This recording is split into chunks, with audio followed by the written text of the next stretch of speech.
சந்துருக்கு என்ன எண்ணம்னா, ஐயோ கிராமத்துல அத்தனை பேர் எதிர்க்கும் நமக்கு அசிங்கமா ஆயிடுமே, நம்ம தெரியாம எடுத்துட்டோன்ட்டு நம்ம இதை எப்படி மாத்தலாம்னு ஒரு யோசனையா அவருக்கு.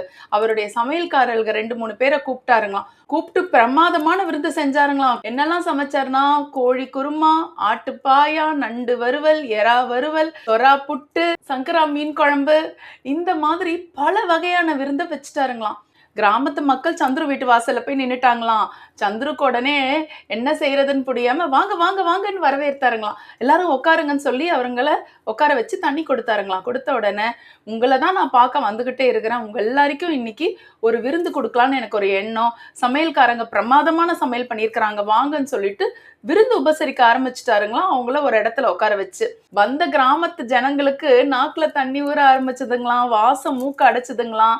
இந்த சந்துரு கொடுத்த விருந்த சாப்பிட்டுட்டு போயிடணும்னு சொல்லிட்டு பிரம்மாண்ட விருந்த மூக்கு பிடிக்க தொண்டை முட்டை சாப்பிட்டுட்டாங்களாம். சாப்பிட்டு முடிச்ச உடனே இவங்க எல்லாருக்கும் ஒரு எண்ணம்மா, என்ன எண்ணம்னா, சந்துரு இவ்ளோ செலவு பண்ணி நமக்கு விருந்து கொடுக்குறாரே, ஒரு பூசணிக்காவே அவர் திருடி இருப்பாருன்னு ஒரு எண்ணம்மா. அதனால யாருமே அவர் எந்த வார்த்தையும் கேட்காம எல்லாரும் பணிவா போயிட்டு வரேன்னு சொல்லிட்டு போயிட்டாங்களாம்.